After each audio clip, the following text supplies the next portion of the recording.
So recently somebody looked at our Facebook page, not page, but a group that we're a part of, and said it looks like we're running a puppy mill.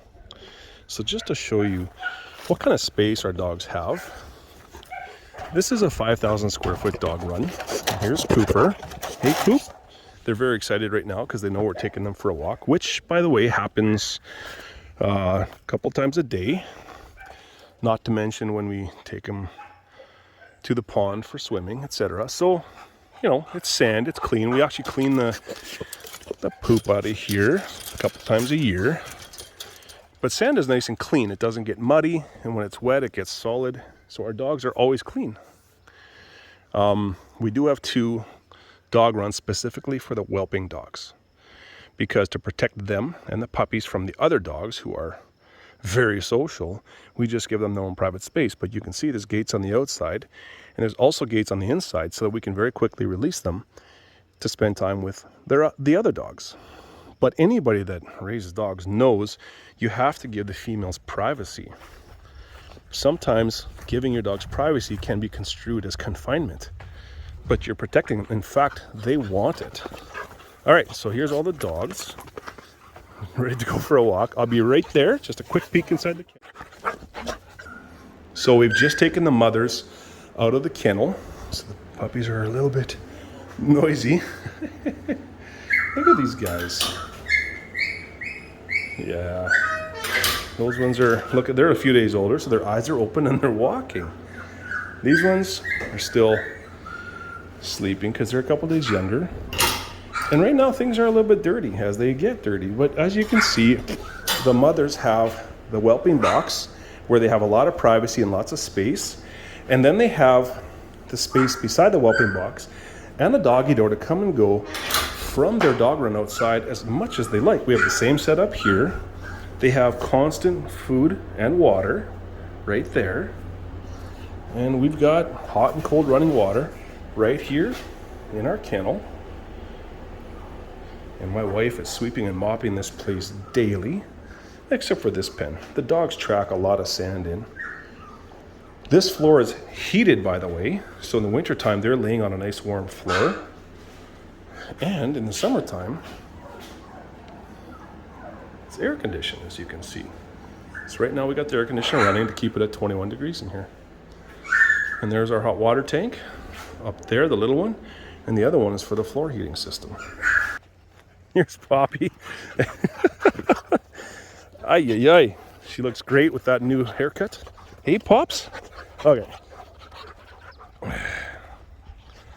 You want me to grab one? Oh, I could take Sandy. There we go. Millie? Or both. Well, that is Millie. You can have the puller. Cooper. Good boy. Hey, Poppy. So our dogs get walked like this a couple times a day. We live in the middle of basically 80 acres of bush. Our yard is in a bit of a clearing, but the rest of it is like this. Well, not entirely. It opens up a bit to the rolling hill on the east side. And the reason we leash these ones, the 3 females, they like to run off. And when they run off, they're gone for 6 hours at a time. They learned that bad habit from a German Shepherd we used to have. But Morty here is young. He hasn't learned to run off yet. Poppy here, she's a homebody. She doesn't run off. And Cooper goes where the girls are. Right, Coop? Hey? Oh boy. So, this is a pretty good idea of the life our dogs have on a normal average every day. Winter or summer, they're equally as happy outside. They love the snow, and we had a lot of snow this last year. And as you can see, we haven't even left our own property yet. The property is a 1/4 mile wide by 1/2 mile long. We can walk miles of trails before we run out of space. You don't want to go down here, eh? Too much poison ivy? Mosquitoes will be insane. Yeah. Just mowed that trail, so poison ivy shouldn't be too bad. We call our lane Ivy Bend because it literally, well, we do have a lot of poison ivy. But I've never seen a dog have a problem with poison ivy. Have you? Nope. They don't get poison ivy. I don't know how that works exactly. I don't get it either. She gets it just by looking at it. Hey, Coop. Hey, Coop. Morty. Good boy.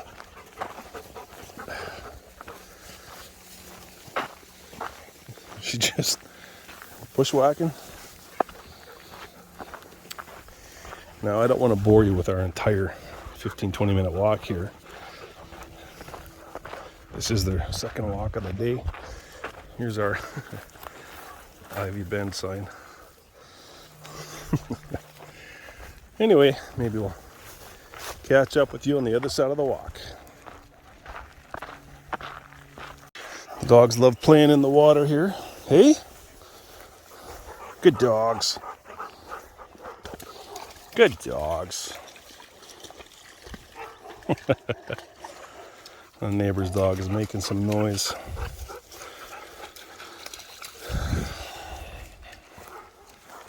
All right, well, we're back. Good walkies. Hey, Poppy. Good girl. Good girl. You know, when dogs are neglected is when they're shrieking and screaming and barking constantly.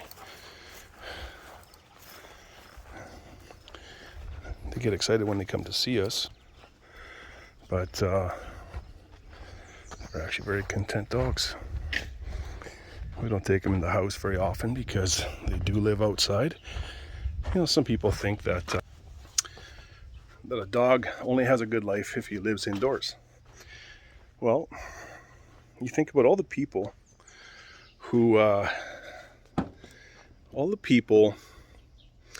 raise their dogs, big dogs like golden retrievers, like we breed, and they raise them indoors in an apartment or a house on a city yard with a fence, and the dog gets the backyard and he gets inside the house.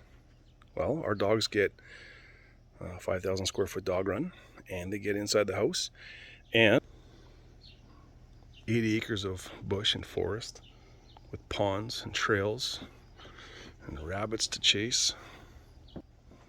We're a family of 5. Our puppies get handled daily.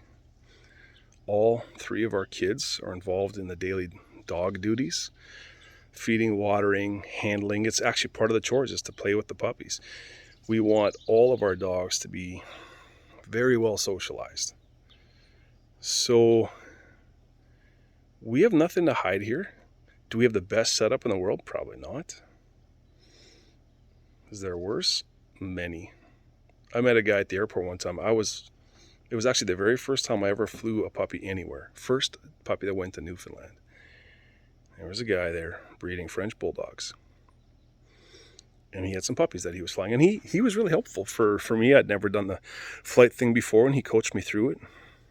But as we got to talking, he told me he had 28 breeding females. 28. And according to certain regulations, they only need, I don't even think they need 10 square feet. Just enough to stand up, turn around, walk a few steps. I don't know what exactly the dimensions are, but we have at least 3 to 4 times at a minimum in the whelping pens. In the main dog pen, they got like 150 square feet indoors, plus 5,000 square feet outdoors. They got a heated floor in the winter and air conditioning in the summer, and walks in paradise multiple times a day.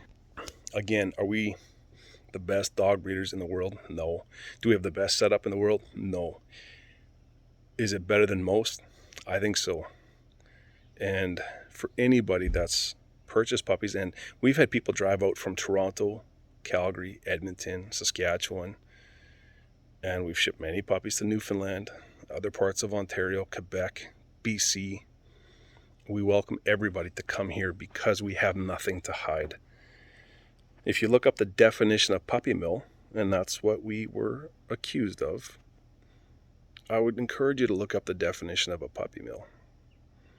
Then stop by, or let's do a video chat and see if we meet that criteria. I don't think so.